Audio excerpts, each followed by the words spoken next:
Welcome to the podcast that questions everything, from conspiracies to philosophy, from science to religion. We will be looking at the construct of the illusion, and as always, we will question everything. Hello and welcome to Everything's an Illusion, the podcast where we question everything, and joined once again by the bearded master of sci-fi, Mr. Greg Andrew. Thank you very much. I'm very well, sir. I'm just, first of all, just like to say well done to Justin and Richard, who were in the last couple of podcasts when I wasn't here. Great job, some great podcasts. So even without me, this podcast is still amazing. But let's be honest, I'm back now, folks. Let's get this world sorted out. Let's go. Let's take it up a gear. Yes. You guys were great. The A-team's back. It's not competition, Greg. It's not competition. I know, but let's be honest. Let's be honest. There's only one winner. Come on, guys. Come on. It's it was good to have, and as you know, I plan to get some other people on. Yep. Because obviously, no, they were really good. It was the way they work is hopefully they push it onto their audience, and we get it was good stuff. New folk in. Justin and Richard and the mass media one was excellent last week's. I really enjoyed podcast. that. I thought there was a lot of good points. It's good as well to hear somebody from a young Canadian guy who's over here to backpack around Europe, and the time that he's picked from a social. He's into behavioural science and sociology and stuff. That's what he's studying. So it's a perfect time to be backpacking around Europe. You know? Definitely. Perfect time. So, but I will just say, I must have had, at least 2 emails asking where I was. One was from my mum, because she hadn't seen me in a couple of days, and I thought, I better go and see my mum. And then the other one was me sending myself an email going, where have you been? 2 so, emails. You know what I mean? 2 emails. One was a mistake and one was my mum. Let's go. So, let's dive into... Can I first say to the audience, Rob, obviously they've missed this interaction of comedy that we go for, but we must tell you, we did plan a very nice, jovial podcast for this week, did we not? Yes, we had the fall. Dead Paul. We were going to go conspiracies within the music industry. The big one for me, being a big Beatles fan, would be Paul McCartney, his death in the 60s. I have quite a fascination with that and the whole cult of that, and then going into like the cult of celebrity stuff about Kesha and all these weird in-house celebrities impactful lives. They're all cloned. All that. It was going to be a happy-go-lucky, a kind of jovial podcast that the people of the world could love and laugh and get a wee bit out of. And then I go away for 2 weeks, I come back and the fucking world's went insane. The whole place has gone down the tubes. So you might get Paul another time, but there's other things have happened since. And it just shows you how arrogant we are in our wee British Isle, because the whole world is went to pot, and it's literally it's a wee shitty island at the top of the world. Exactly. If I wanted to go on holiday, I'd be getting less euros. The world has went mental. But my entire bubble has burst. I did say they're a little shitty island. I never meant a shitty island. It's a fucking fantastic island. But I mean, in terms of the scale of the world, it is a small island. Yeah. So the world has went to shit in a fucking coat hanger. I don't know if that's a real saying, but it is now. Just as a wee recap, Greg, the good people of the British Isles, or the United Kingdom, because Ireland is part of the British Isles but it's not a member of the United Kingdom, had a vote to be either to stay in or leave the European Union. They did. And it was a very close vote, but the vote was to leave the European Union. What's your take been in this whole shitstorm in a cup? Well, it was very strange leading up to it, because we had the two opposing sides, the Remain and the Leave, and then within that they had all the different factions, and they were on debates on the TV, spouting their shite, both sides. And then we came to the vote. Now, on the Thursday of the election, referendum, sorry, Since I have turned 18, I have voted in every local election, general election, Scottish election, European election and referendum so far. On that Thursday, after weighing up both sides, I personally did not vote, which many may say, well, that means you're a fud and you don't get to moan about stuff. You're funny. Like Rob just did there. But looking at both sides, I felt there was only going to be one loser, and that was basically everybody. And I appear to have been proven correctly. So the reason the other Ultra reason, smug. yes, the other reason was I said to the good lady, her indoors, what are you going to vote? She says, I'm going to vote Leave. And as I said to you last time, Rob, I was kind of on the Leave bench. But then I thought, well, I'm going to vote Remain, because in Scotland it'll start a whole shitstorm up here, which it has. Yep. And then we just thought, well, that cancels each other out. Mono go. So we never went. And then it turned out we had actually quite a high turnout anyway, so I could just have lied anyway and said I voted. And I'm not telling anybody, but I'll be honest. But my household, we cancelled each other out as well. Yeah. I voted Leave, and the D voted Remain, so we I think cancelled the vote.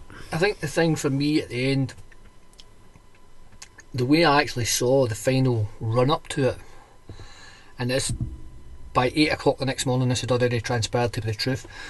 This was actually a in-party fight by the Conservative Party in Britain that basically got out of hand. You know what I mean? It was like two guys in a pub arguing, and then spill a drink onto the next table, and then that table joins in, and before you know it, it's a fucking OK Corral. And then, but at the end of it, it's just two guys arguing over the leadership of the Conservative Party.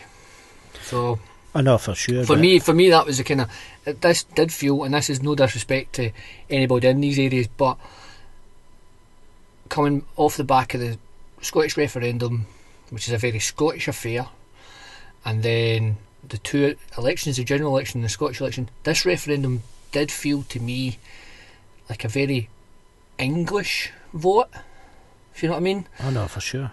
And if that vote was to go anyway, it would cancel any of the three other United Kingdom countries, either Wales, Northern Ireland and Scotland, which, if you take Wales out of the equation, was exactly the fact.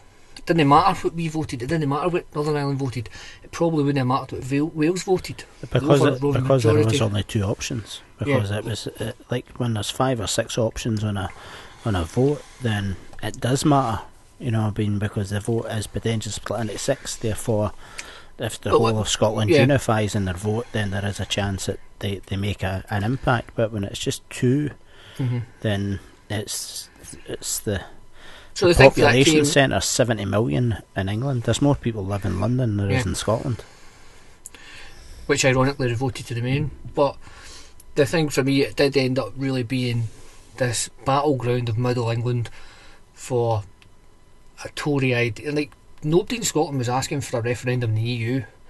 Nobody in Northern Ireland was sitting going, we need a referendum in the EU. I was. It really did. Well, you're just fucking special though, aren't you?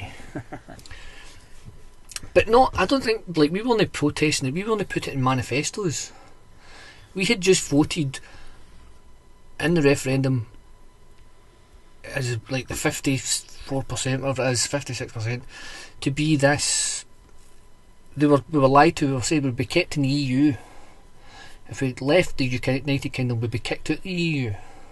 And I think that affected a lot of people's vote for yes in the referendum 2 years ago. That's very true. So I think that manifesto point had already been put across. We had decided, right, fine, we'll stay in the UK, and via that vote, we'll stay in the EU. I think there's a lot, like, for me, that wasn't even a consideration, because when I was voting for independence, I wanted independence. I wanted the powers in Westminster to govern the powers within their kind of, if you like, region state, which is England, and the Scottish Parliament to govern in the region state of Scotland. And with that huge shitstorm that when Scotland became independent, we'd have the opportunity to create a new system, a fairer system, a and maybe look at taking on the world from a scientific point of view once again, almost Star Trekky, resource-based society. It's all wishy-washy, but at no point, because for me it doesn't make sense. I don't, as we've discussed before, to vote to say that I don't want to be governed by somewhere 1,000 miles away, to say yes, but I want to be governed from somewhere 5,000 miles away or 2,000 miles away. It doesn't make sense. I want and it's not about nationalism in this kind of sense of nationalism of Hitler and all this kind of stuff. It's about nationalism in the sense of a smaller unit is easier to manage, easier to administrate. There's less bureaucracy. There's more chance that you as an individual can work with your brothers and sisters to create a better system for all. From the bottom up. When it's so far away and so many layers, i.e. Scotland, Westminster, Brussels, and there's so many different components of the huge parcel, it's practically, to get something done takes a long time, takes a lot of negotiating. For instance, some of the classics with TTIP, trade all over the world, it's if you can govern yourself, you've got a better chance. And it's that classic immigration. I like immigration. I have family members that stay throughout the world, vice versa. It's, for me, it was simply about, I don't understand voting to leave the UK and then voting to stay in Europe. I want to leave the UK, leave Europe, govern ourselves and create a Star Trek utopia. Yeah. Are you with me? I'm totally with you in that point. I think the sad thing is there's only two of you thinking like that. No, I think the ideals that are being put forward now about what the European Union could be are the ideals we just spoke about there, except on a very grander scale. But I don't think at the moment it's anything like that. I think it's too much in the pocket of big business, too much bureaucracy, it's too much of a machine within a machine within a machine, and it's no the kind of Star Trek utopic. There was a thing recently. We were looking for there. There was a thing, which is a shame. A thing recently I seen in America with the kind of vaping industry, the folk who buy these e-cigarettes and e-liquids. Up till recently, basically Joe Blogs, me or you, go fucking hell, this is a new industry, it's kicking off. Let's get some investment, start a wee business, and we'll do candy floss flavoured, iron brew flavour, whatever else. And before you know it, we're selling it to a number of people. Now, big companies, big international companies, they like regulation. You would think they don't like regulation, but they like regulation. They like regulation because they can afford it. Yep. It costs $100,000 to get one flavour fucking signed off. Now, if you've got 10 flavours, that's £1 million. You're just a wee start-up. If fucking 50,000 can, the whole thing you're trying to do in 50,000. That means you can't even get half a flavour through. That means you're out of business. That means everybody is out of business, and that means the big tobacco companies that are already in the industry who have the cash, they fire all their flavours through the regulatory system, and before you know it, they're back in the business.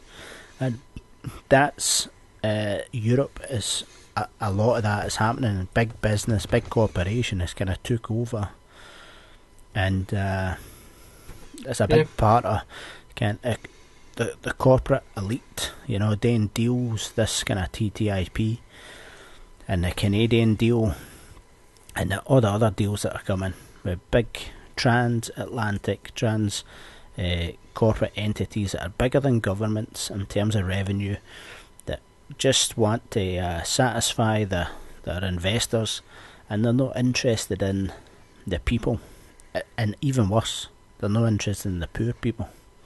The poor people in America, the poorest of the poor, live in a shit fucking third world fucking. There's many places in near enough every state in America that are classed as third world, There's fucking entire populations of young black and Hispanic males that live in a prison system that are basically, the system pushes them into a prison system where they become cheap and forced labour.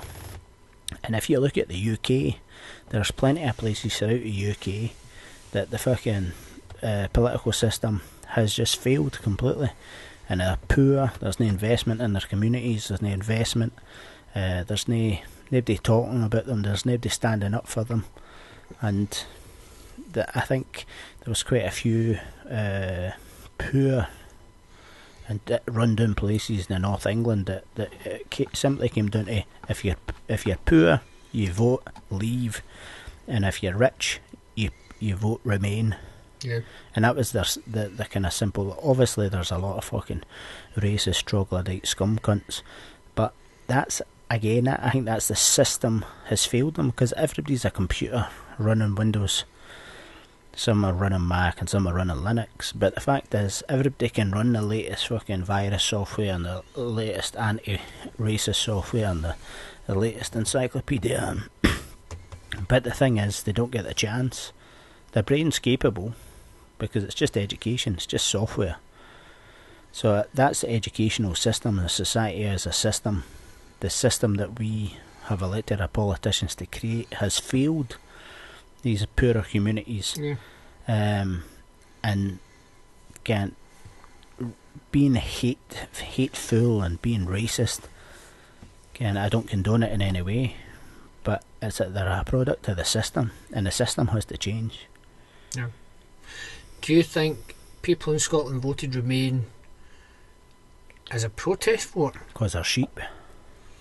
Well, no, I was just saying, if they felt that England and Wales and maybe even Northern Ireland were going to vote leave, do you think people were like, well, I'll just vote Remain to create a bigger divide? Because I think it's played right into the First Minister and the SNP's hands here. I mean, today in the Commons, they're looking at proposing motions about becoming the opposite, the official opposition in the country, because they're saying Labour is falling apart. It's imploding in front of our eyes. We're the strongest mandated party against the Conservatives at the moment. We're not having not even backbench rebellions, frontbench rebellions. So I mean, it has played perfectly into that. I don't think the idea that England and Wales and Northern Ireland can leave and Scotland can just stay in the EU, I think that's just. No, I think that's a big political game that's going on right now. Well, it was Hingway today in Europe.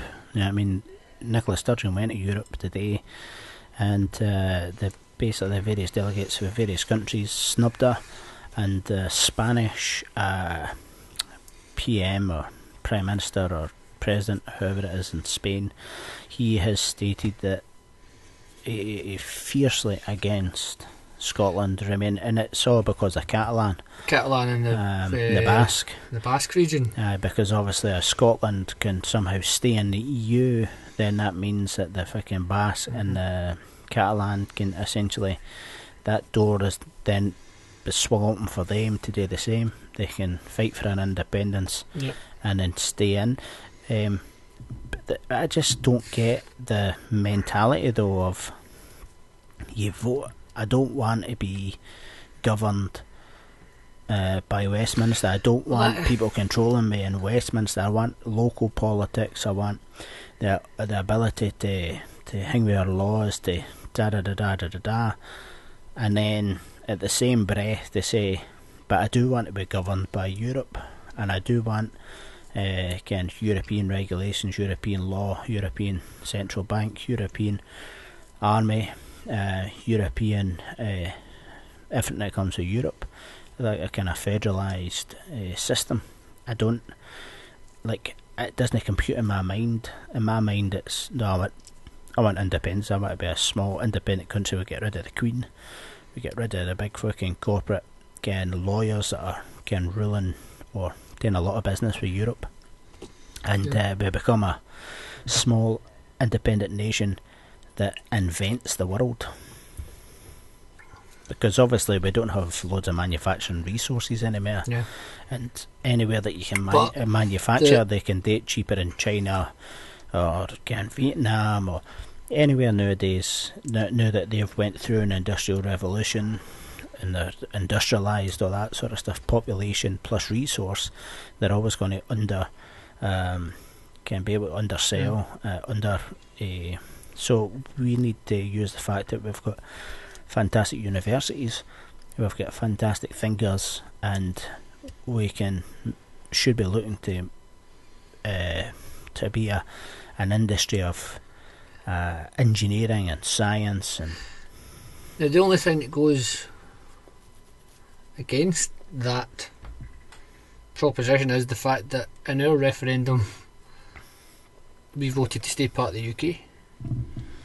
Oh no, for sure. So you know what I mean. So it's not like I think for me, an ideal state would be that the UK enacts this Article 50, leaves EU, and because it's such a shitstorm, Scotland just become independent, and by that time the EU has dispersed itself. Because for me, once again, it is just a political union, and if history teaches us anything, political unions dissolve and fail, and in the past these end in very big bitter wars and conflicts. But hopefully this could just be a kind of peaceful separation, and then back to kind of peaceful negotiations and trades and stuff like that. The only problem is we are ending up with the Brexit winners as leaders of the country. Oh, but there'll be a general election soon, so. But will there be a general election soon? Well, I think there'll be a forced one in October. Well, who's going to force it? The Labour Party can't force a general election. We've got fixed terms. Whatever shape the Conservative Party's in can just sit for another 4 years. David Cameron said he was resigning at the end of this term anyway, so he's just basically getting his pension 4 years in advance.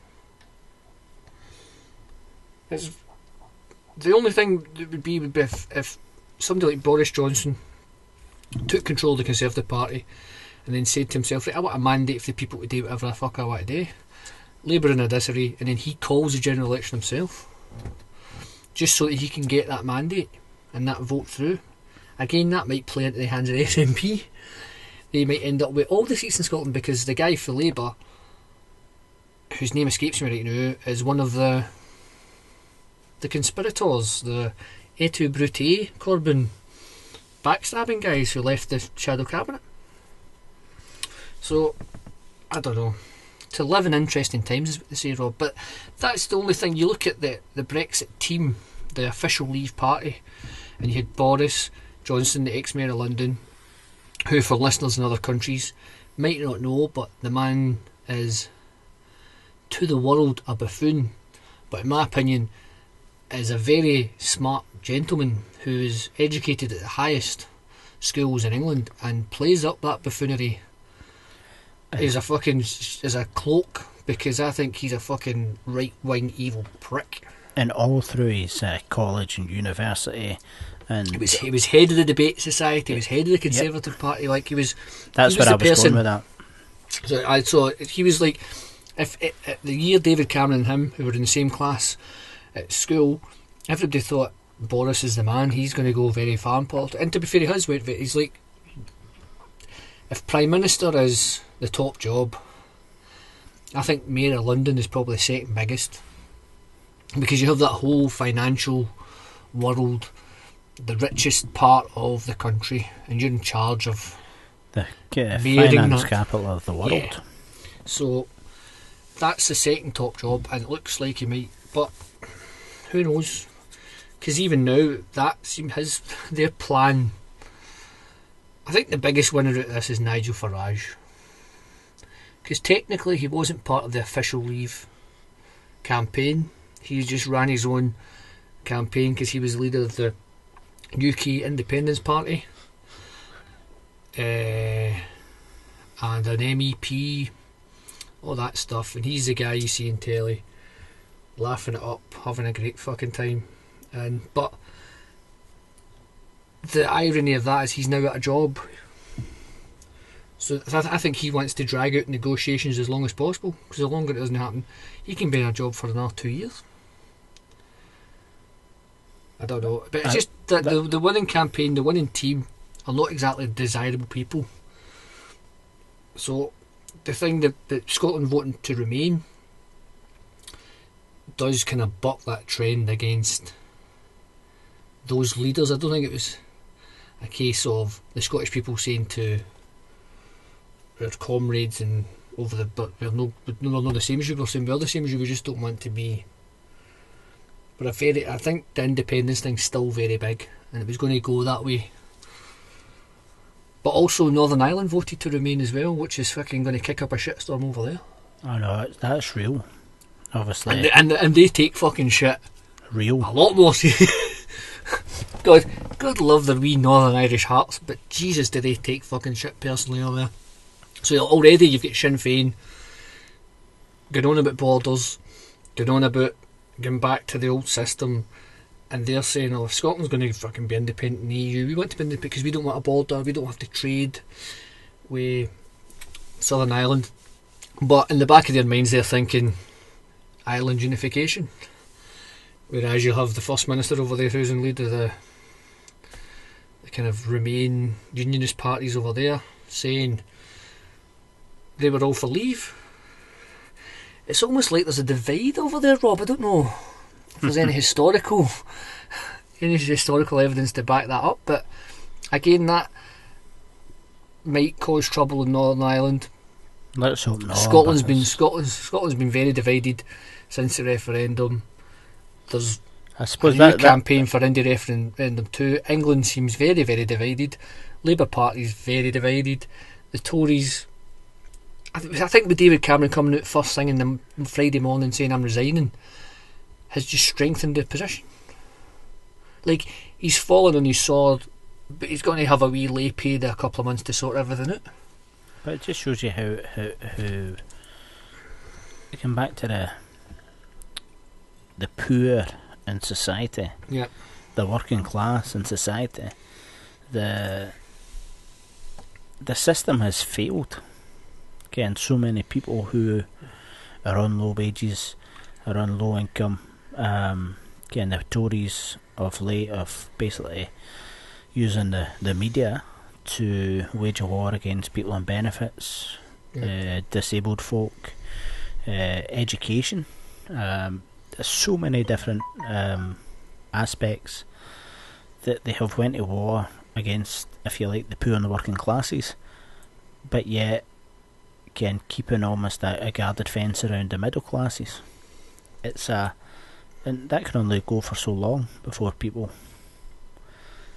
So there is a lot of hate, there is a lot of division, there's a lot of confusion. I think the thing about that is the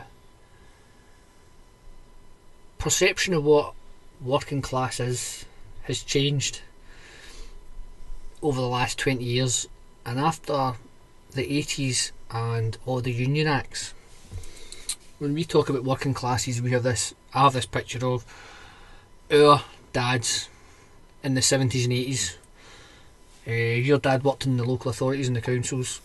My dad was a spark in a factory. They had unions, and they had shop floor stewards, and they had everybody in their unions. Now a working class person will be working in a factory or a call centre, but they only have 6-month contracts, and they go through or 0 hour. A 0 hour contract. So they have no way to unionise themselves. And so the small majority of unions that are there, I mean, I work in a workplace that has 7 unions. So, and one of those unions in a couple of weeks, last 2 weeks ago, was out on strike. And 30 folk went outside. But we get an email from our union saying, well, we're not technically part of these negotiations. This is a different union, this is a different negotiation part. You're to come into your work. We had to cross picket lines. That wouldn't have happened 20 years ago. There's an eradication of this, what a working class person is, and how they can unionise themselves and organise themselves.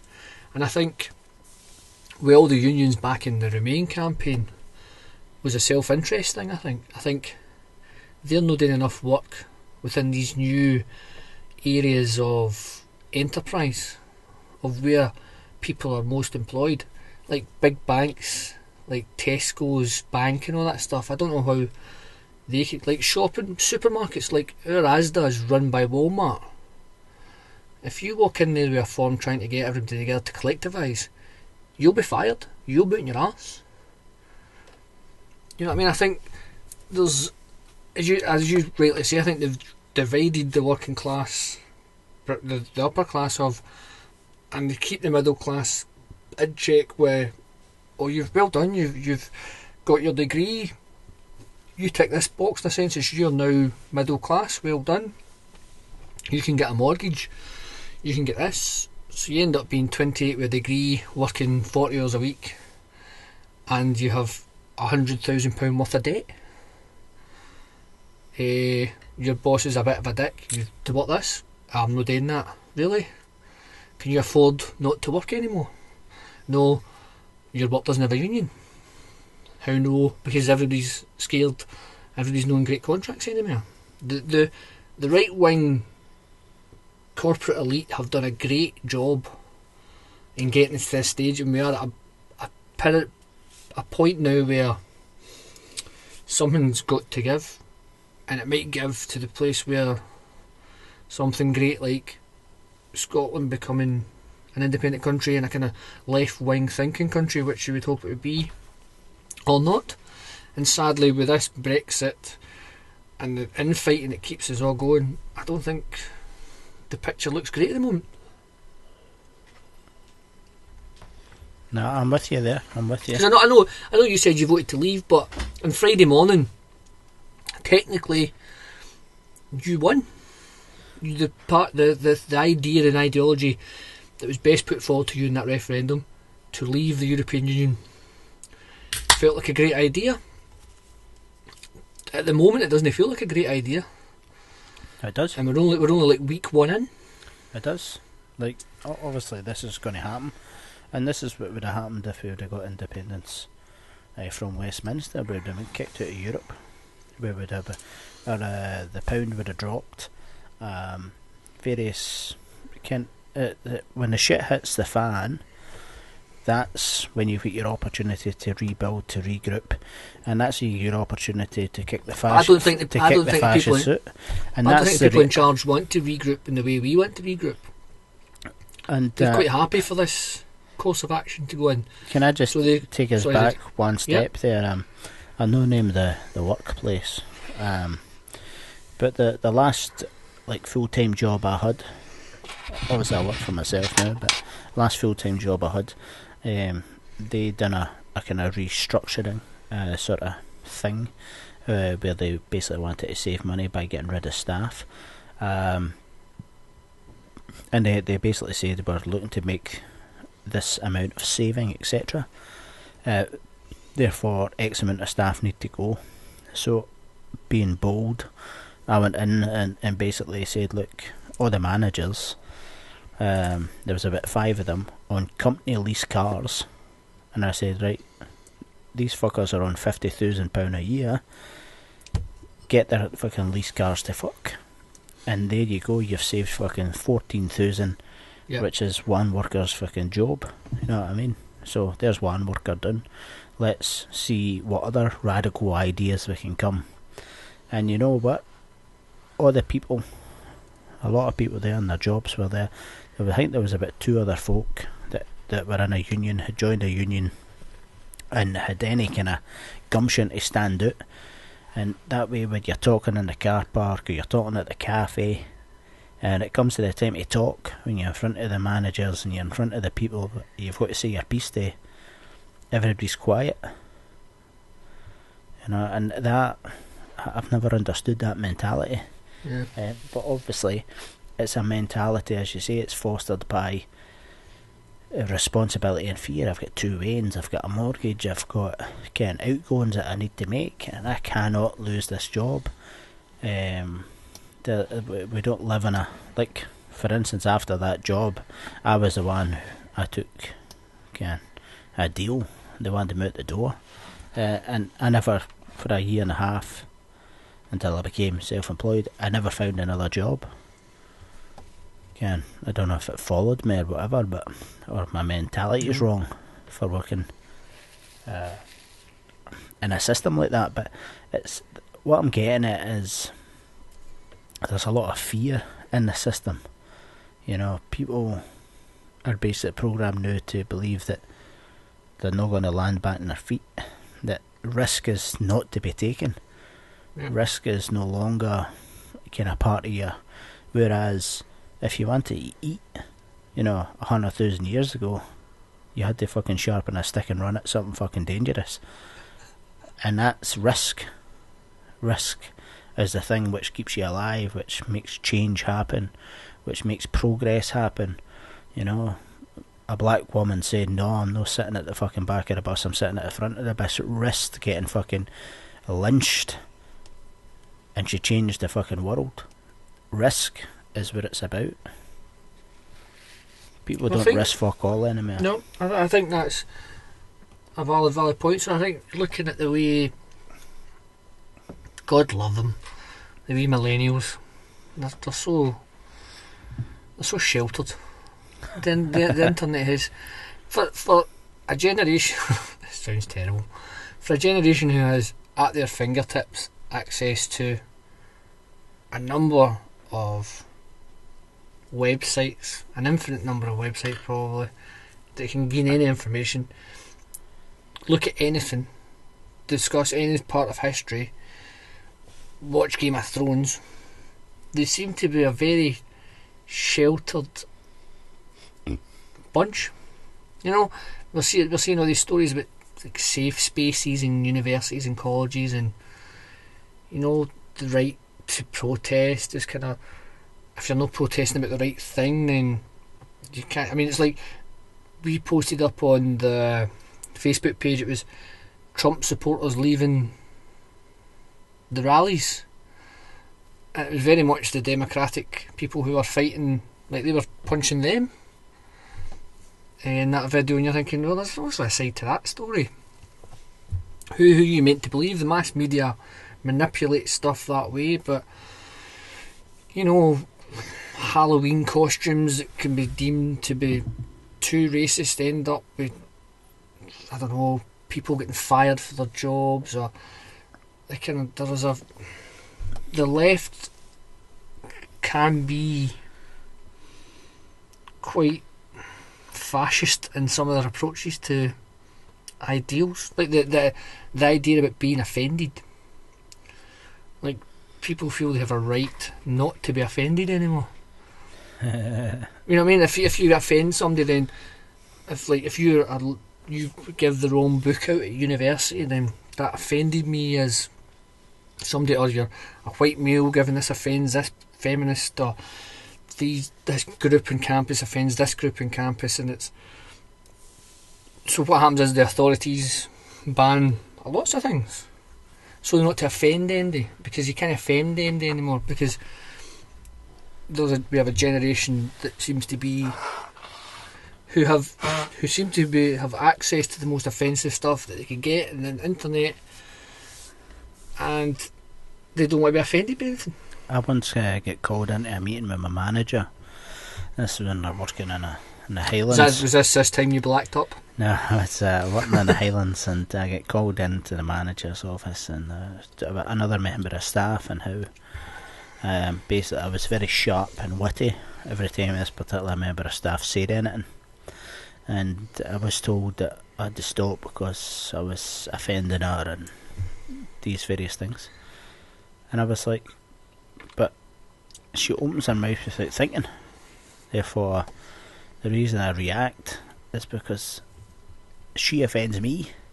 Whatever she says, and it's like I have to accept that, but she's not to accept what I've got to say. And a point of view. Aye. And I was like, no, it's if they can say that, then I can say this, and that's the way it's going to continue. And they're like, no, it has to. And that's because I've got a thicker skin, and I let things wash off my back, and I don't get offended easily. Then I have to stop backing me because somebody else gets offended easily. It's like, no, it doesn't work like that. I mean, first of all, can I just say Rob never actually blacked up at his work. It's just in case MD's thinking, why would Rob do such a thing? He's obviously running a bit like Al Jolson. Mammy! Rob, that's inappropriate in front of the children. But, sorry, I lost my train of thought there. But yeah, as you say... I didn't even get that reference, so... You don't get an Al Jolson reference? No. You're so sheltered. Al Jolson was in the 1929 film The Jazz Singer, where he blacked up like a minstrel. Right. And used to have the black and white minstrel show on the TV in the 70s. Al Jolson popularised that throughout the world. Okay. In 1920. That's how far back my popular culture references go. But yeah, so there does seem to be a kind of culture of... I think when we saw, ladies and gentlemen, the next president of the United States, Mr. D. Trump, was over visiting last week as well. I think the protests that were happening against him had an argument, had a kind of thought. Nazi golf balls and Mexican flags. Like that kind of you could outwit and outdebate, Donald Trump and the shit that he fucking just makes up in his weird brain, and that's a good thing. Whereas you see some of the other commentators on it, and this is terrible. Like, there's a great wee comedian. She's a friend of ours, Big Colin. Her name's Jane Godley, and she had the wonderful placard that simply said, "Trump is a cunt." I've seen that Which I thought, well, that's lovely. And then obviously the police were like, put that away, love, and then she got a wee bit of trouble for that. But I don't think there are many people who are kind of offended by that, but there is stuff. It's a very Scottish way of expressing yourself. I think we did ourselves proud when Trump came, and we see him for the snake oil salesman he is. Because I think in America there's... But there was an English guy, and this is he was obviously he was a Remain voter, and he what's called lambasted. Lambasted. Aye, England. He was like, you took away my favourite pastime, and like, how can I ever get it back? And his favourite pastime was slagging stupid Americans. And he's like, you've took it away from me. I can no longer slag stupid Americans because we have just shown ourselves to be even more stupid than them. But yet, soon they might. Which I don't think. He was saying soon they might take back the trophy by voting in Trump. But obviously, he was a Remain voter, and it was from that perspective. Yeah. But there was a but again, I can totally see the reaction towards. I mean, it's documented in history how there was a generation after the Second World War of working class British people who their entire life voted Conservative. You know what I mean? Every fibre of the Conservative Party could be seen to be anti-working class and pro-individualistic. But these people voted for him, and you can see how, if you think Donald Trump cannot be the president, then I think you don't see the big picture. I think he's very capable of beating Hillary, because Hillary to me is the epitome a lying of everything that is wrong with a politician. Aye. You know what I mean? Whereas Donald's like, I'm just an American Joe, I say what I see, I don't care who I offend, but don't offend me because I get offended by the kind of double-sided coin there. So you could see him being the same reason. It's the exact same reason why Boris Johnson is popular. So I don't think we can say, as he was an ex-mayor of London, could now be our next president, that we can have much kind of, look at them voting for Trump. he does. He is. Well, the Republicans have nominated him anyway, so he is their official candidate. Is that right? I don't know. I'm not 100% up on my. I think him and Clinton are the two running people. So it's going to be interesting anyway. I think, but he did come to Scotland and he did get a lovely reception down there in Turnberry, and I thought the Trump is a cunt placard was very. But the Mexican guys at Prestwick Airport was very was great guys, as well. The mariachis, the Mexican mariachi flag, band. the Hitler golf balls, the Trump is a cunt placard. I thought the whole thing was rather fantastic, and it just shows you that it's like, and that's that one of the things that sort of, like, most people who are into Scottish politics, left or right, I suppose that's one of the positive things that's happened the last couple of days, is there's been a lot of people getting engaged in politics, and I was trying to describe it to a guy called Masato Toys Forum the day, because they had asked a few questions about what's happening in this Brexit thing from folk in the kind of UK area to kind of try and give some. And they asked a series of questions, and one of the questions I answered it were given an analogy about Conor McGregor, the MMA fighter. And the guy with the beard. He's an Irish guy, great MMA fighter. But like my Facebook timeline, I've never had anybody but the folk I train with and the folk I know that are into mixed martial arts talk about mixed martial arts. And then Conor McGregor got really huge, and every time he fights in a card, not every UFC card, Bellator card, ONE FC card, K1 kickboxing, and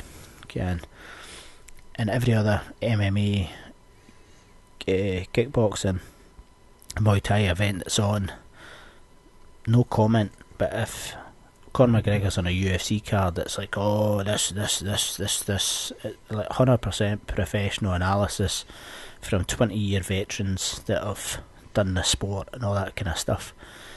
And then you sit, from my perspective, somebody who's been training for a number of years and was right into it, and you think to yourself, the mass majority of fucking shite that these folk are blubbering is shite. They don't actually know nothing about what they're talking about. And there's a lot of that coming out on Facebook, on Twitter. People that have got no interest in politics, they've never had any interest in politics, they've never studied politics, they've never read anything about anything. Yet in the last 2 weeks, they've read a few articles from a few bits of the World Wide Web, which I already agree with their philosophy, their idea, etc.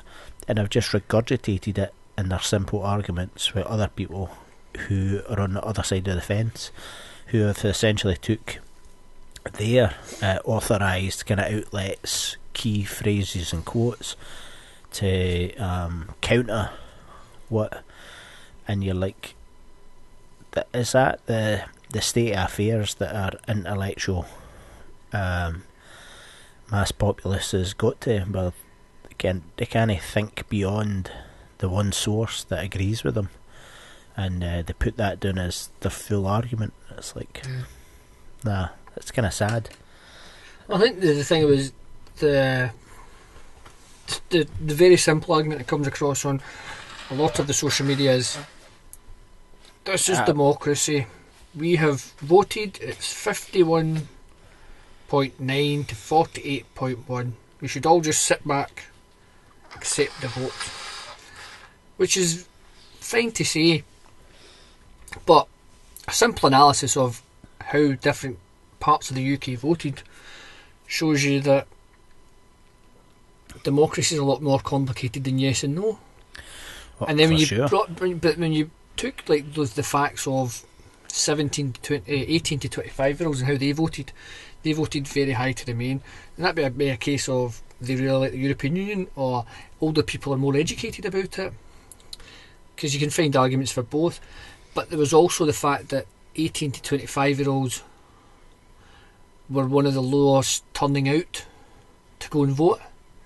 If you know what I mean, like they were like, fuck this shit, I'm not even voting.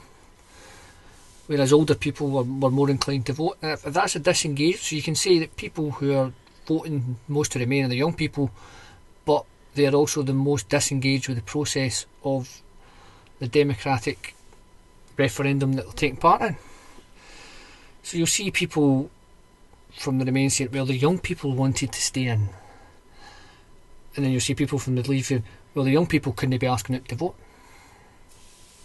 So as you see, you can, with most things, you can pick and choose what you want to read to I bet it's like self-aggrandise your own argument and then for sure. Put that on Facebook. 100%, but it's like, you know that I have not a clue about football, no interest in football, and just say that a new Pele come along, because that's about the only fucking guy I've ever heard who was any good. First of all, so just say a new Pele comes along. Everybody knows who Pele is. He was a famous footballer in the 70s. Right, so that's the last time, so my movie heroes are Al Jolson, and Rob's footballing heroes are Pele. Pele, aye. He was absolutely fantastic. He was in that war film as well, you know. Escape to Victory. Classic. With Max von Sydow, who was the guy in the tree in Game of Thrones. So just say there was Michael Caine. Just say there was a fantastic Pele, and a new Pele came along, and someone like Messi, whoever he is, okay. Right. So just say there was a new Pele came along, and I jump on that bandwagon, and then about 3 weeks later, you know, I only post about football when this one Pele guy plays, and the shit that I say is things like, because this is what I would say because I don't know nothing about football, I would say things like, he fucking destroyed everybody, his footwork was amazing, like generic statements, because I don't know nothing about football. It's like you would. Are you googling Pele? Aye. As you as a veteran of football, somebody who's played it all your days, you'd be like, very much so. There's Rob jumping on the bandwagon again. Look at him, what a fucking fanny. Doesn't he care anything about the game? Isn't he interested in it at all? Only jumps on when this fucking one player that everybody else has jumped on. You're like, aye, okay. It's like politics at a minute. There'll be some big news story in 2 weeks' time, and everybody who's fucking Brexit mad, Leave or Remain, will disappear, and they'll not be interested in politics, and they'll not read any more articles, they'll not have an interest in anything. They'll have the interest, they'll be back to whatever it is they're passionate about. And unfortunately that's the way the kind of world works. People are into things very short term, hamburger mentalities, and that's not how we're going to get ourselves out the fucking shitstorm. People have to stay engaged with the shitstorm. People have to educate themselves. People have to take risks. People have to make the power accountable. They have to take responsibility for the system that they're in and make the power accountable to them as the people. We are the people. We have the power. We have to remind the people in power. The only reason you're fucking there is because we elected you, and you are there to make decisions on our behalf and make decisions that are going to better the fucking people.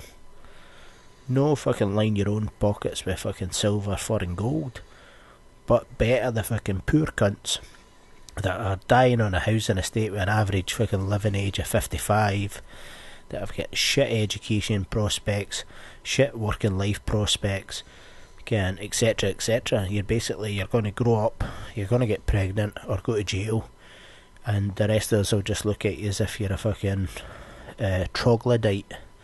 You know, what sort of fucking society is that leaves other parts of society behind? We've got to hold these people to accountable, like every week, every month, all the time. Eat the rich.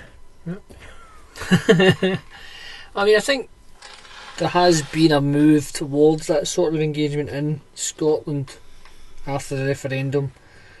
It did wane, but then again you saw I think the SNP, Scottish National Party, are trying to keep that up because it benefits them at the moment. Whereas other parts of the country, it might not benefit the status quo to keep that in life. You know what I mean? Like, it's good for the SNP if they keep engaged.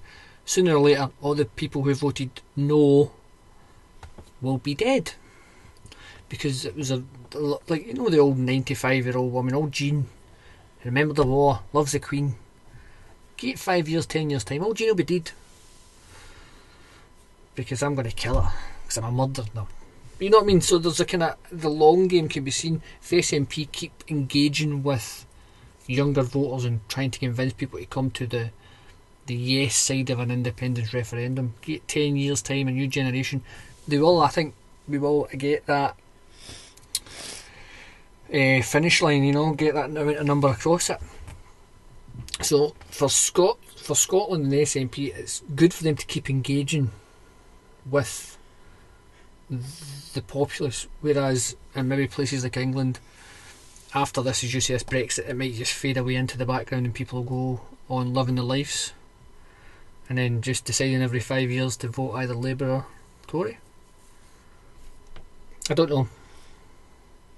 But I mean, you look at the left, look at to people in countries like America's the big one.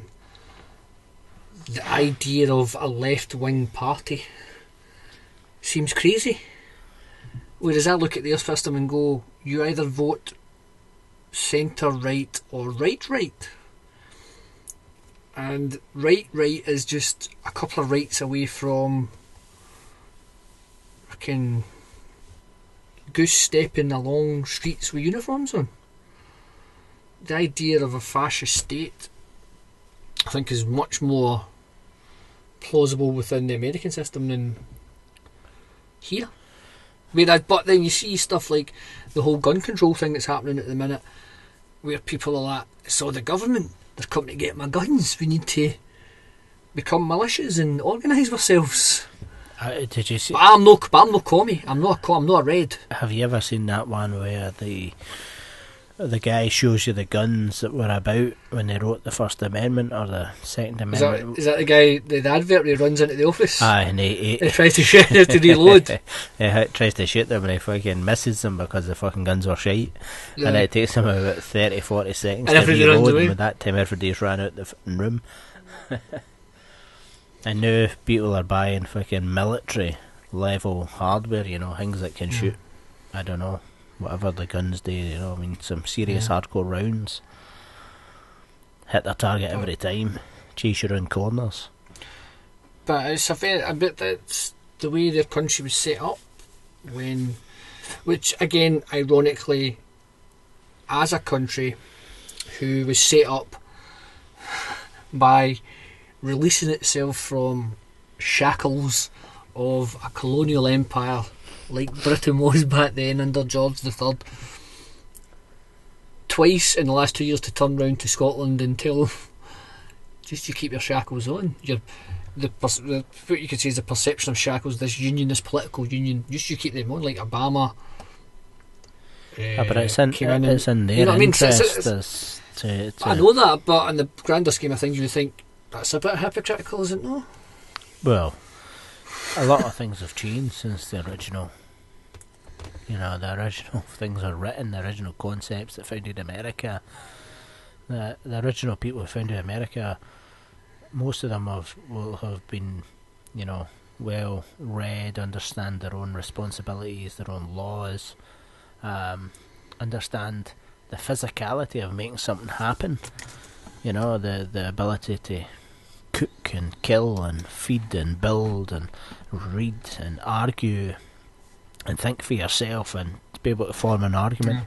But how many people in society, there's a comedian in America that picks ridiculous subjects and then obviously films people, common Americans, things like what was the one, he's done loads of them, but he asks American questions about Constitution, about there was one he done quotes of Hitler and claimed they were all from Donald Trump and got everybody to agree with him and then at the end they would tell them, oh, by the way, that wasn't Donald Trump's quotes. That was Hitler's quotes. Would you still, would you vote for the person who made the quotes? And even if everyone says, yeah, well, I agreed with it, so why not? Yeah. And some folk were like, who was Hitler? He's done ones where he's at, like, there was one, it was a Hershey bar, or an ounce of pressed, it wasn't silver, it wasn't gold, it was something else. It was another expensive, just say platinum, whatever it was. And I said, like, 1 ounce of pressed, dirty, fucking old, again, using the kind of words to put people off, or a fresh, chilled Hershey bar. And everybody took the Hershey bar. And it's like, you could have had like $2,000 or a chocolate bar. Is the chocolate bar free? Is the Hershey bar free? Oh, I'll take the Hershey bar, thanks. You're just like showing how disconnected they were with the kind of the ruling class and how the real world works. Like, oh, take a shitty chocolate bar or real money. But he does loads of them. Yeah, well, we need to try and find them and put them on the site. So, what is? I mean, I think we've explained our point of view and we've kind of gave a good timeline of what's happened. So, after we voted to leave, for me, there is a case being made that it should. How do you think we should proceed? I think this Article 50 that's within the Maastricht Treaty should be. I think it should be done on Monday. Yes. If the Parliament was again, they don't need to abide by the referendum. It's just a recommendation by the people to our Parliament, which I think probably could have been said again for the Scottish one. We could have won independence and the Westminster Committee have said no. I would like to see what would happen then. That would have been very interesting, but I think they'll love to ratify it. But I don't know why on Monday morning Dave Cameron just didn't phone up whoever's in charge of Europe and went, right, Article 50, let's start. I think. Whereas the exit people are now dragging their feet with it. That's one thing. I don't understand that. I don't understand that either. But again, that goes back to my very original point: is this does seem like a internal Conservative Party argument that's got out of hand. Yeah. So it's not in Michael Gove, who's a high up Conservative member, or Boris Johnson, who's looking likely to try and run for Prime Minister. So in their best interest to zoom this through. So it could have been Dave's way of checkmating Boris by saying, yeah, just basically going, well, fine. I said I was leaving at the end of this term. I'll leave earlier. You'll be the one that does it. You'll be the hated one.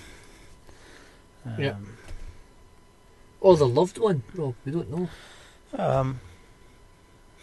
But you would think this idea that Nigel Farage, as much as his gusto towards the rest of the European Union was in his speech the other day, kind of jokingly laughing, in interviews he is saying, right, now we take our time and we think it through and negotiate the best deal and stuff like that. Europe. See if I was Germany, I would be like that. Fuck you, but like, see when they say stuff like, do you think BMW is going to take away all the business for the UK? And I'm like, the extra money you will pay on that BMW car will not come out of BMW's pocket. Oh, that's for sure. That'll come out of the person buying the BMW car. And it's interesting that the whole scheme, they were very, let's get Europe, vote. Hey, let's take our time. Well, that doesn't make sense. And the thing is, Europe have already stated, there's no discussions.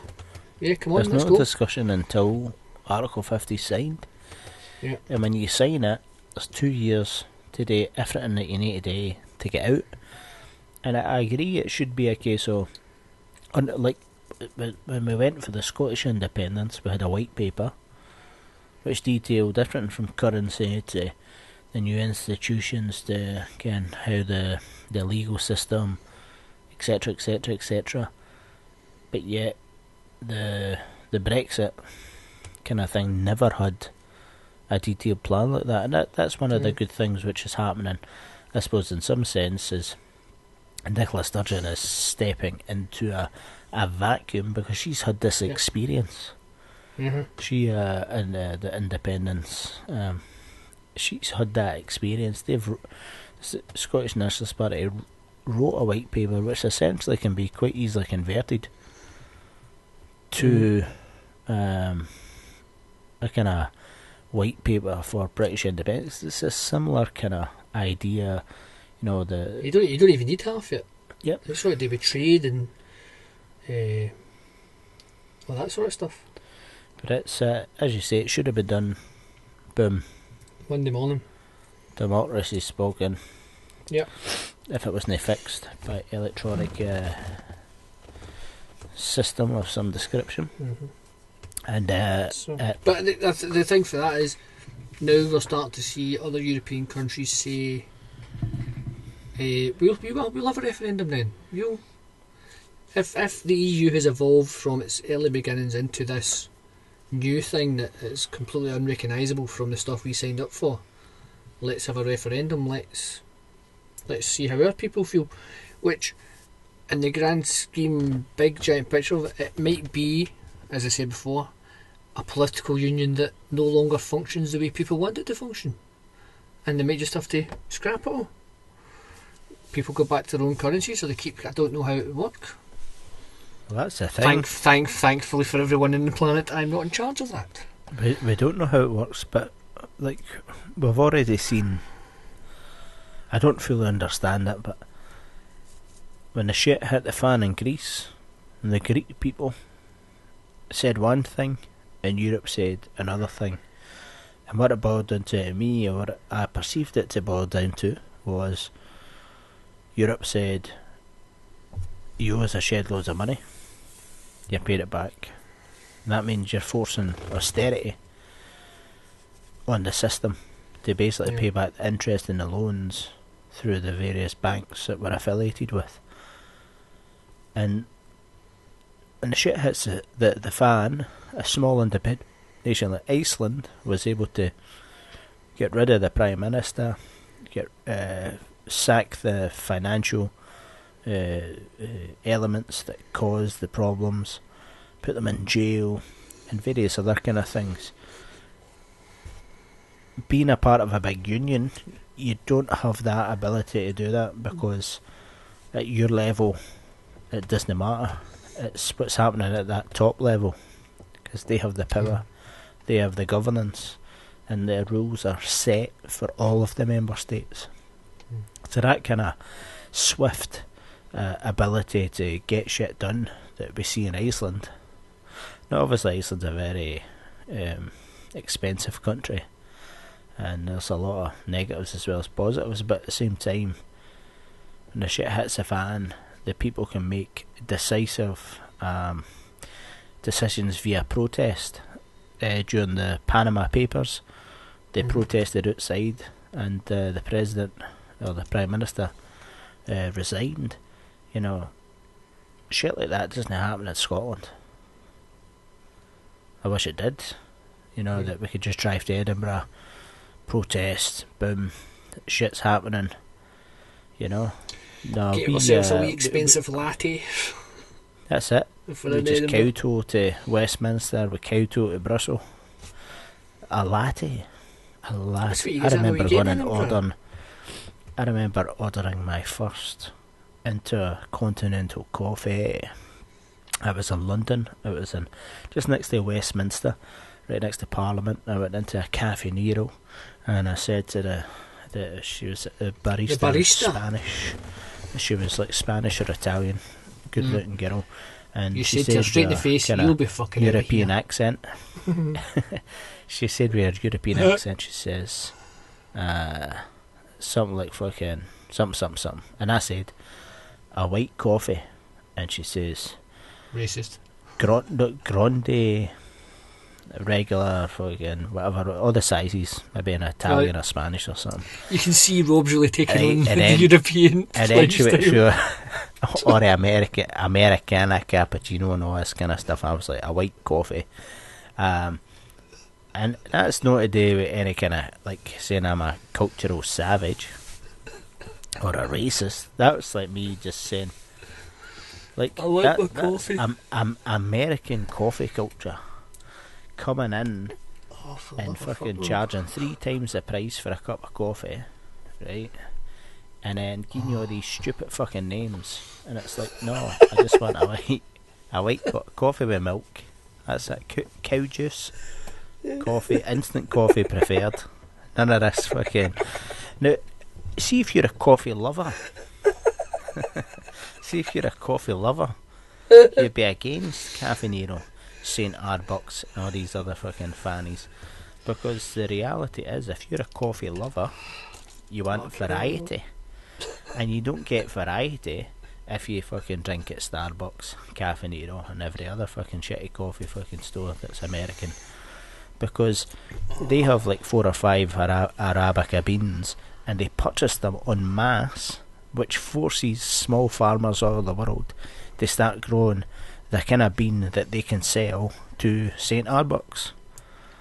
So before you know it, all the different kind of coffee beans that, as a coffee connoisseur, as you call yourself on your Facebook timeline, you all fucking love coffee.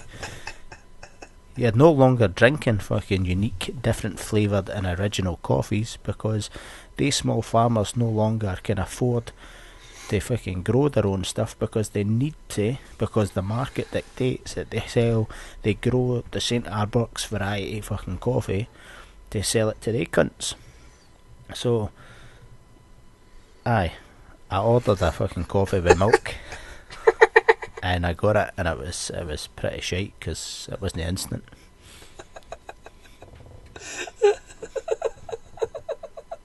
Oh, dude, that's brilliant. Oh, that's made my night. Oh, Jesus. Oh, I can just imagine you fucking shouting at some pure Spanish lassie. That's one fucking Nescafe in a cup with milk. What is this? Nazi Germany?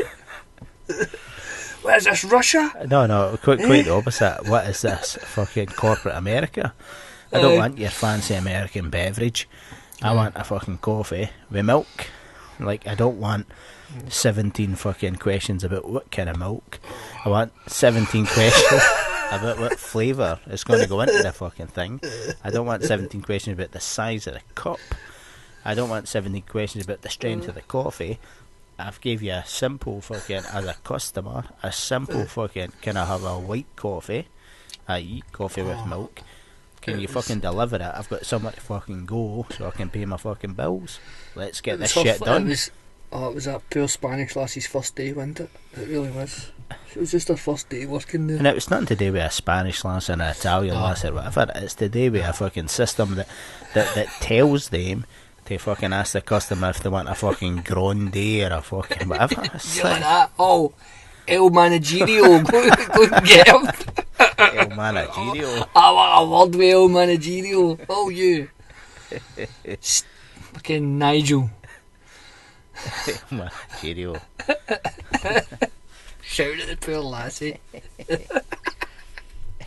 Café con leche, sin sugar, por favor. Aye. Oh, that's brilliant.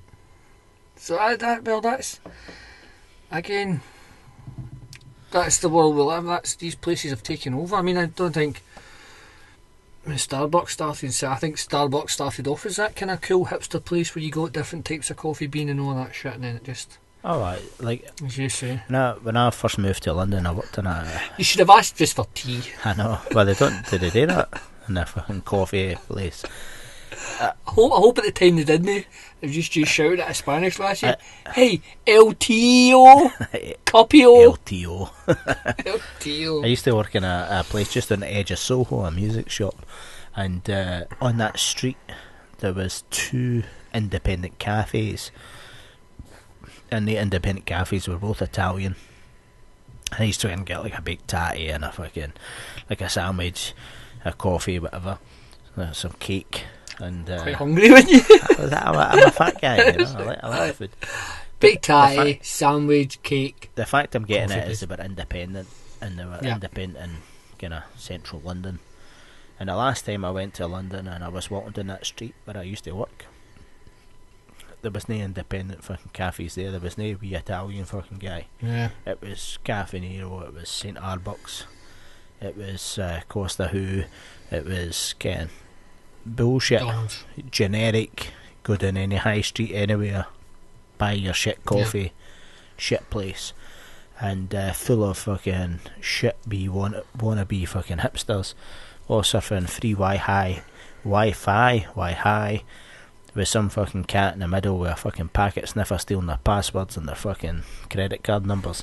It was generic, and that's the way our high streets are changing, and that comes about through the kind of free transfer, free trade world.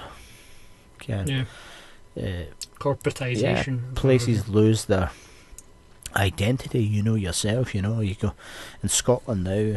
There's a retail park on the edge of every fucking town, and in that retail park they have a Tesco's the size of the town, an Asda the size of the town, a Sainsbury's the size of the town, Sports Direct, fucking £30 shops, and the high street is now bare.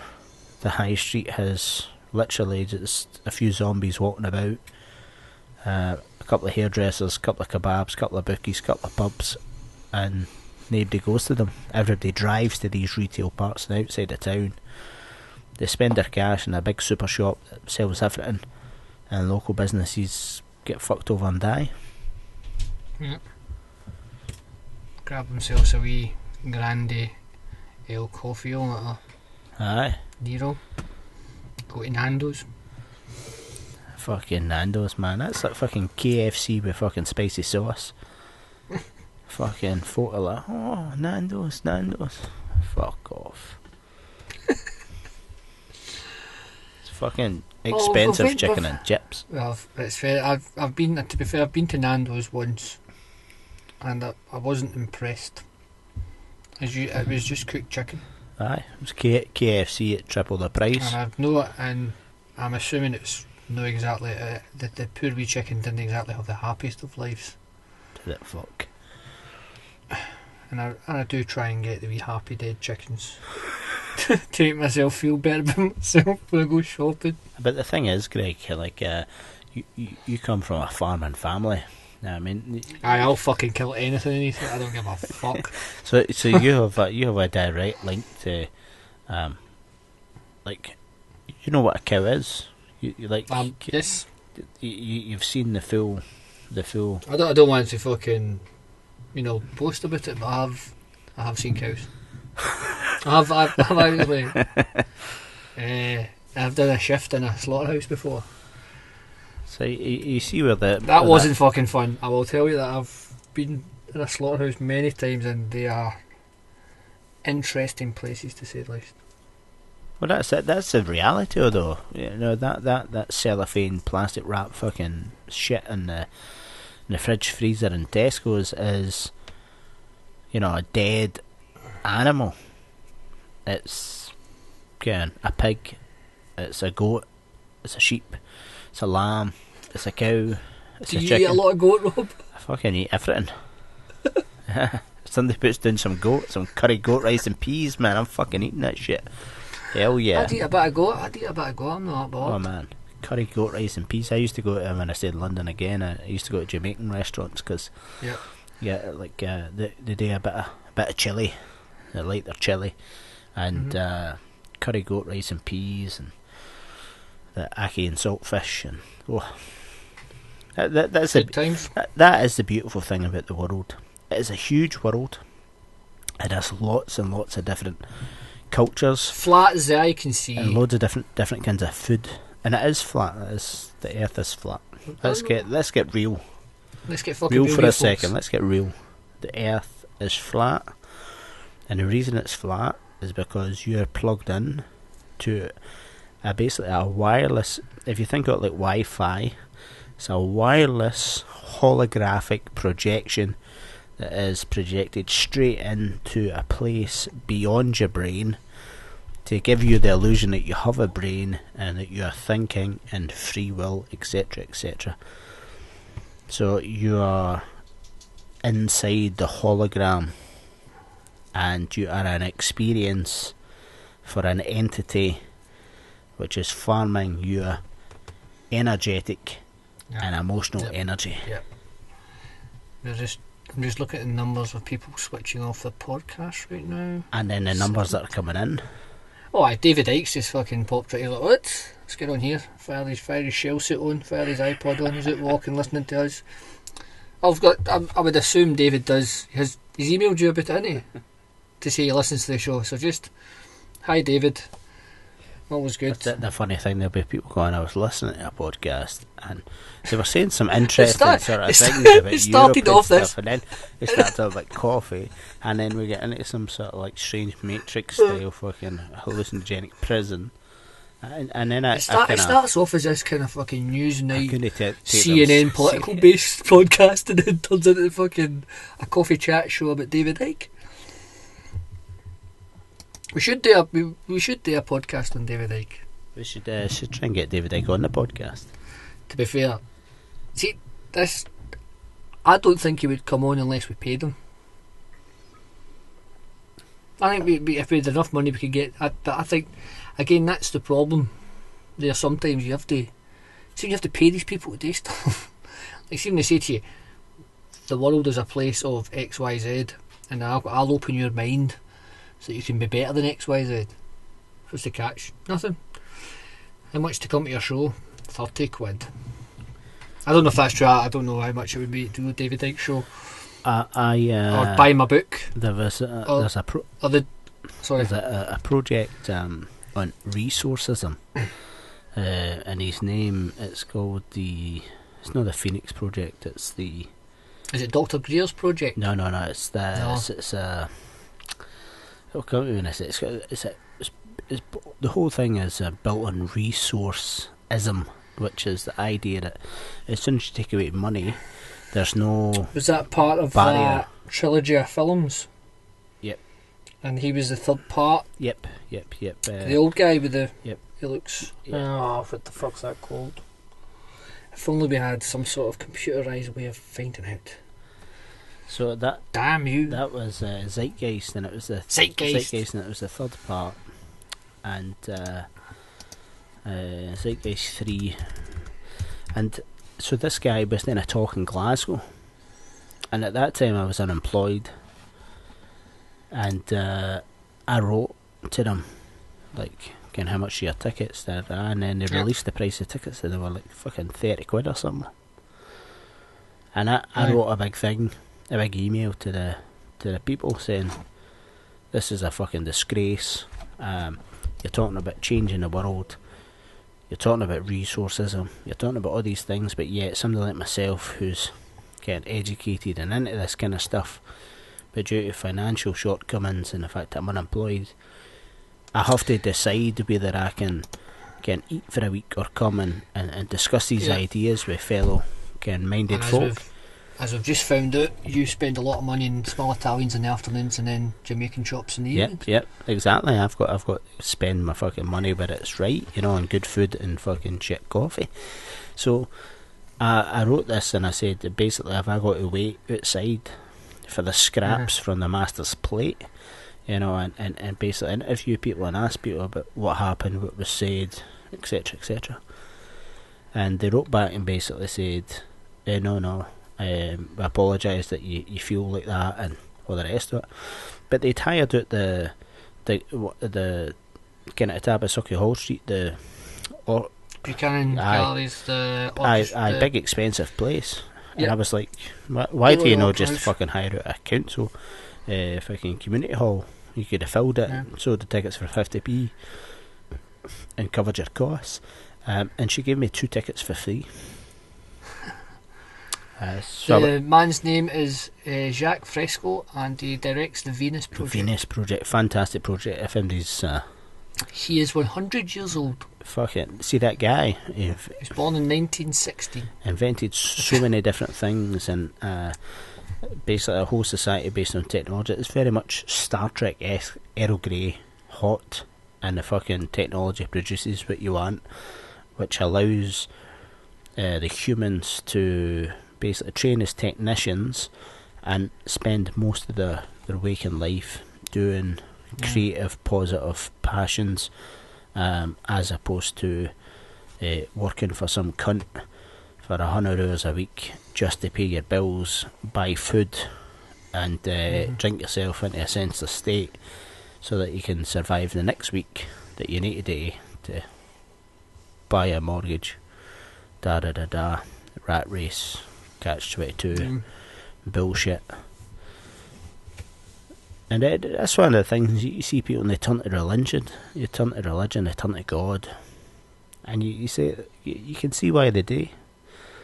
There must be something, because I'm well up for getting that Scientology one. I'm leaving. Hey, they've just built a fucking a new fancy. There's one in Glasgow. But in America and California, they've just took over a new fancy Hollywood studio. With the game plan of basically broadcasting in every household in the world. They're going to be making TV shows, loads and loads of internet videos, as well as full-on Hollywood movies. So you've got the skills you can trade to get in.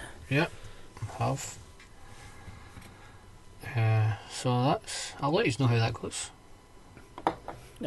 Rob, you're joining the Venus Project. And I'm joining the Scientologists. Oh no, I've got other things that I'm joining.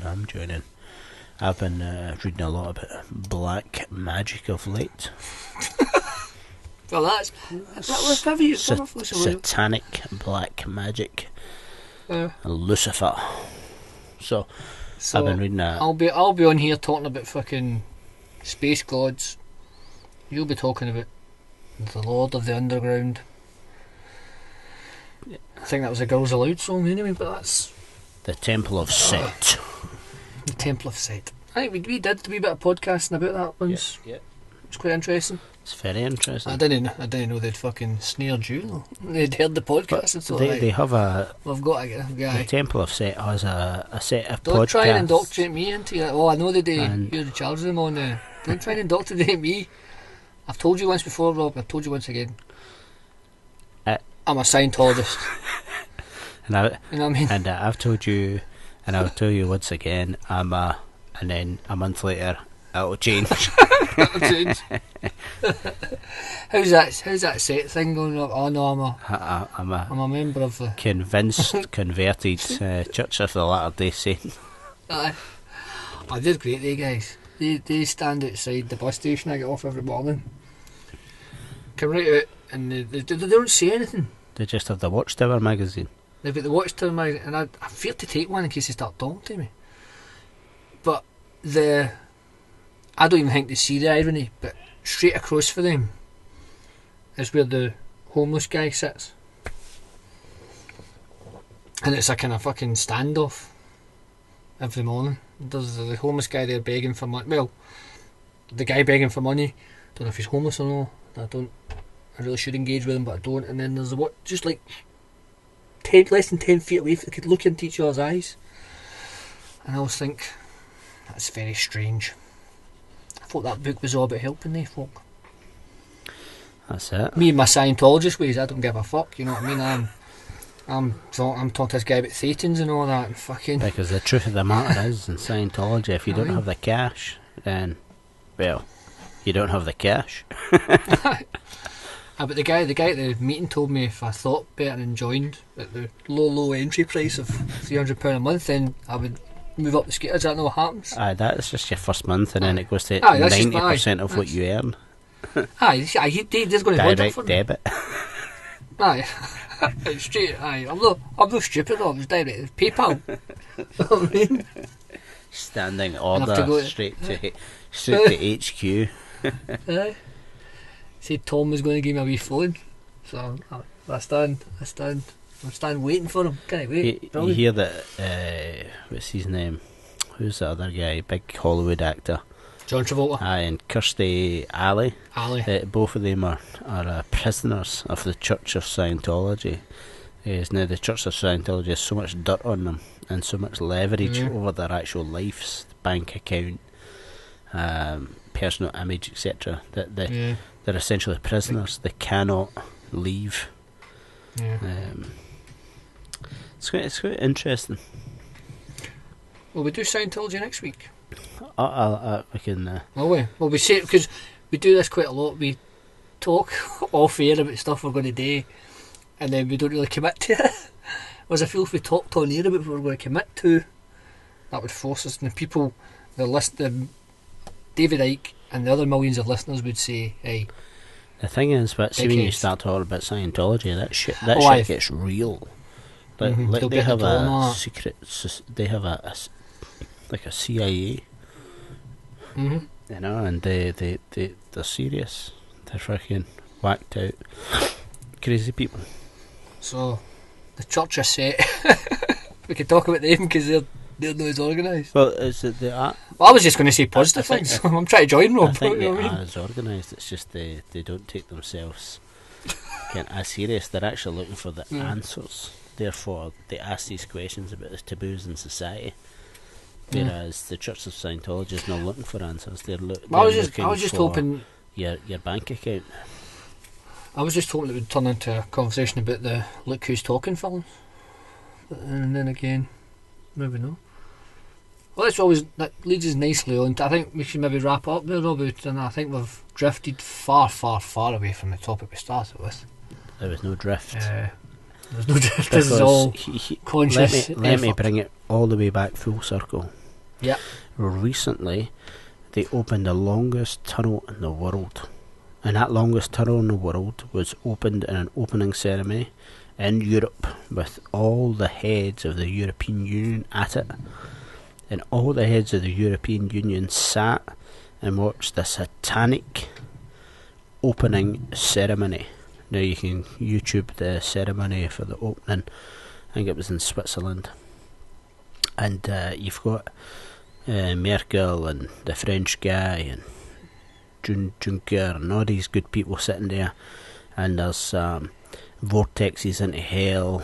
There's winged fucking demons. There's everything that you could ever imagine that you've ever read about in any kind of satanic winged devil, fucking hoofed, fucking.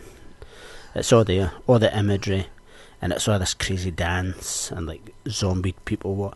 And you're like, what the fuck is this about? This is the opening ceremony of a tunnel. And right, well, you need to put that on the page because I need to see and that. And all the leaders of Europe are there watching it, appreciating it. And at that point you say to yourself, well, who doesn't appreciate modern dance? Europe is a satanic cult. Well then, why you want to leave if you're joining?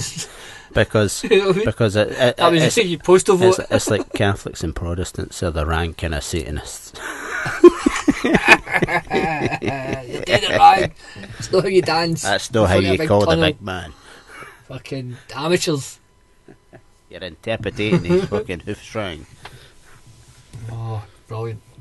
So, I think we should just. Oh, there's talking about Kirstie Alley. Remember when she was in Star Trek 2? Where are you going with this? Do you remember that, Rob? Yeah, but where are you going with this? Well, for two things. First of all, a very pretty lady. You know what I mean? Very hot. And what did you think of the new Star Trek trailer? I thought it was absolutely fantastic. Kind of fast paced, but I was a bit curious why they were riding a motorcycle. He did appear to be riding a motorcycle, but if you recall, he did ride a motorcycle. Aye, but it looks futuristic in that fucking in the. Well, it's a futuristic, but it seems like a kind of. It just looked like a fucking motorcycle in this one. Yeah. Well, we'll just need to wait and see. Because I mean, this could turn into another podcast for an hour with me and you discussing the merits of the new Star Trek. But I did enjoy it. Although the one thing that's worrying me, and it does seem to be happening, is they are repeating beats from the original trilogy, the original films, as in it was Khan in the last one, and in the third one they're going to destroy the Enterprise, and that's pissing me off because there's originality. The original films are 15 years after the original mission, and their missions in this new timeline should be taking place like in series 3 and series like the original series, if you know what I mean. So like the Khan episode should have been about space speed, and it should have been those that folk that now the people are turning off. Now the numbers are dwindling down. But that's what I think. It looks like they're trying to replicate that beat in the third film, which annoys me but it did look good. And I was sad to hear the guy who played Chekhov sadly passed away.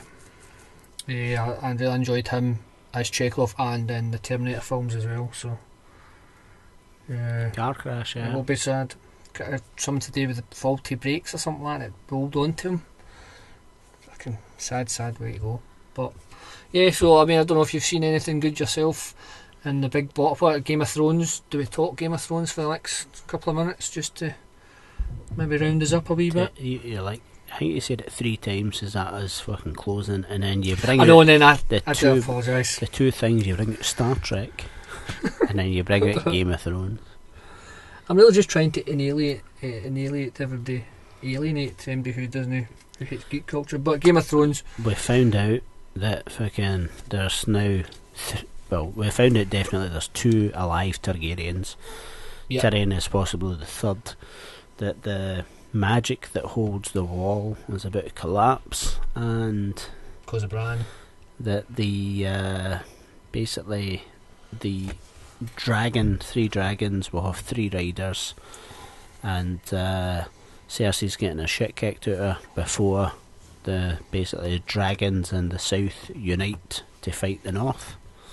Do you think that's how it's going to end? No, because season 6. So I mean, season 7's going to end with the forces coming in. R.R. Martin has been a very big proponent. There's a couple of articles and interviews with him talking about how disappointed he was with Lord of the Rings and the fact that, again, it's these big huge battle scenes and stuff, and it's like, for him, near enough all the way through the Game of Thrones, he's been shown the futility of war.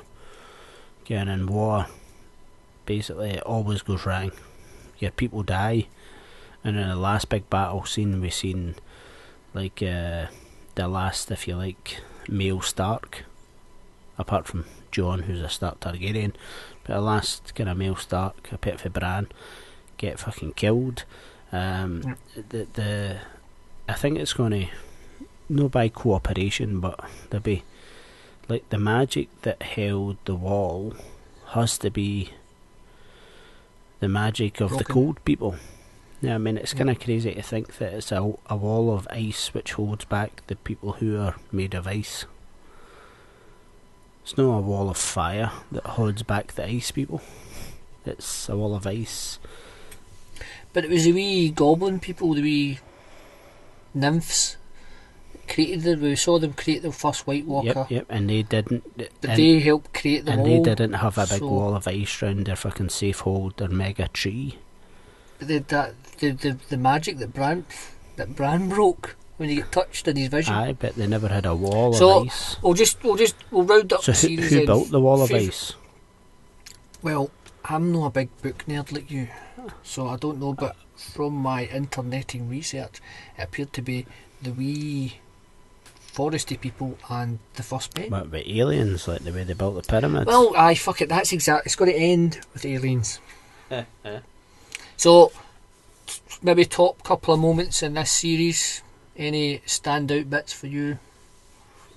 Just when the big one probably. I liked the Library of the Citadel. That was in the last episode. I liked it when they met the Ice King. I liked it when the Ice King touched Bran. Mm-hmm. And I liked everything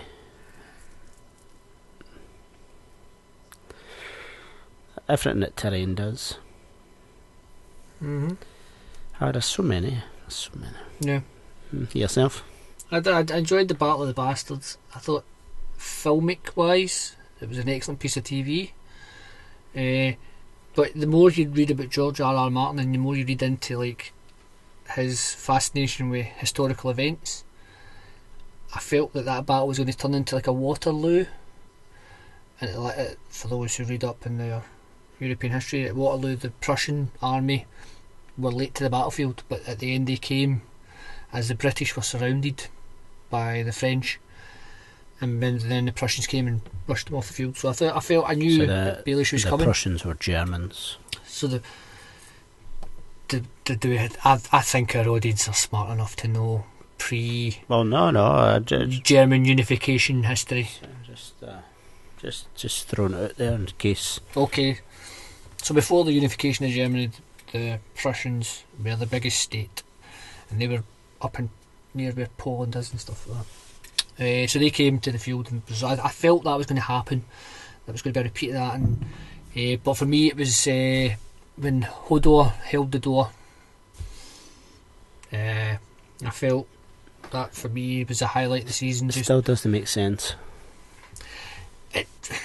No, it doesn't make sense, but it's a kind of warped way. He's been inside him and his mind, and he's seen his own death at the same time. And he's hearing these things. But it's the time factor, because obviously that. Don't worry about that. This is a show that has a magical wall and little pixie people, and you're concerned about fucking time travel through Worgen. And wait a second there, buddy. Wait a second. Don't treat me like an ignoramus. Aye. George R.R. Martin has fucking systematically tied up every fucking thing possible.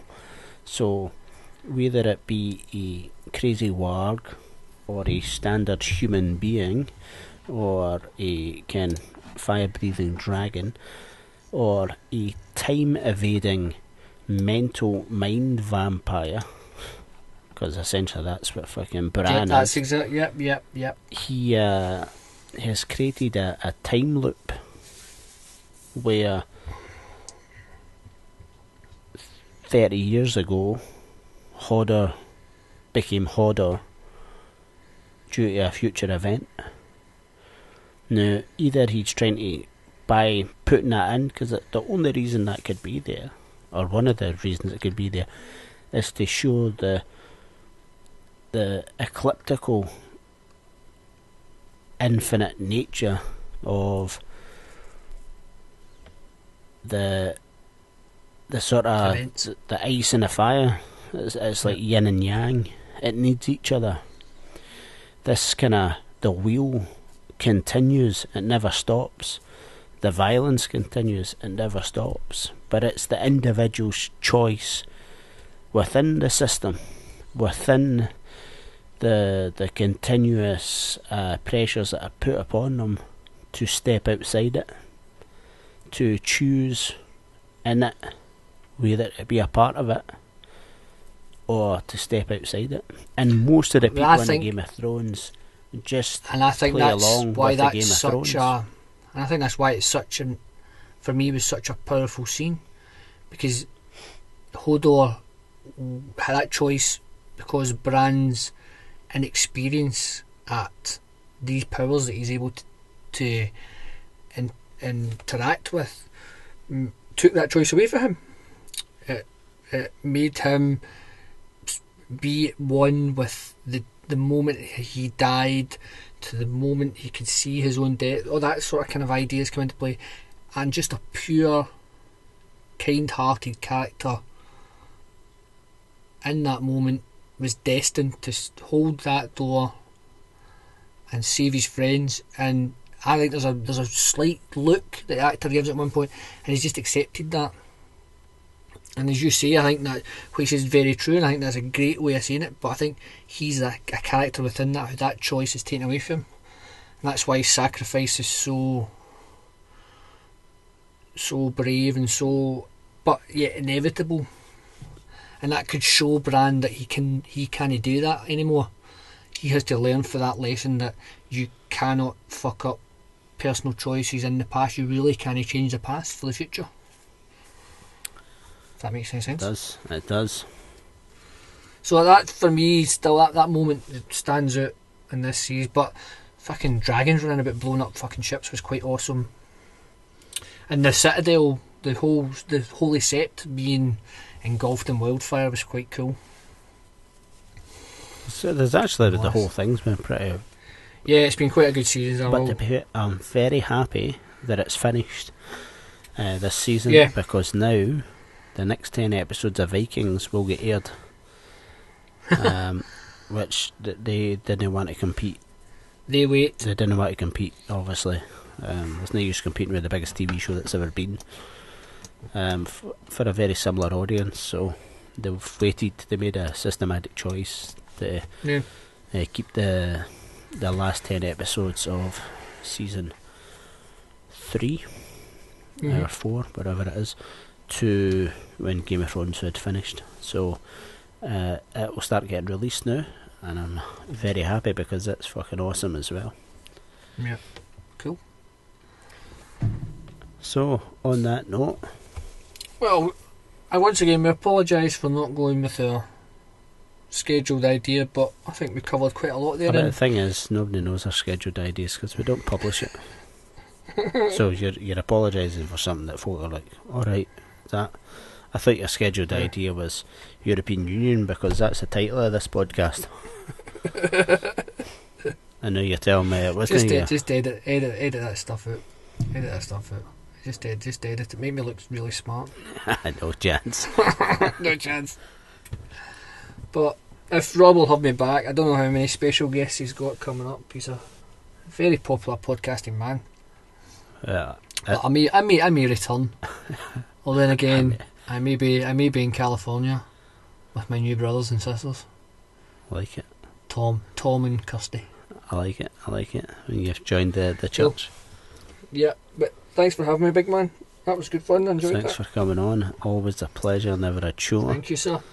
And remember, folks, if you enjoyed the podcast, please subscribe, like, share on all the usual channels, Facebook, Twitter and YouTube. If you're listening on iTunes or Twitch or radio or any of these kind of fantastic things, then give us a rating, give us a comment, etc.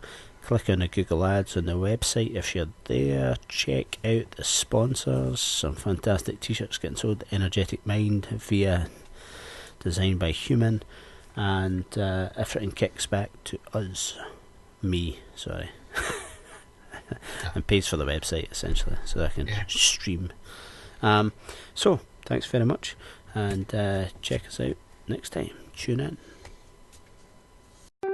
Everything is an Illusion is brought to you by RobWallaceMedia.com, award-winning media. TheEnergeticMind.com, inspirational, motivational and thought-provoking art. And Health Made Simple. Buy today, change your life forever. healthmadesimple.info. Thank you, and remember, question everything.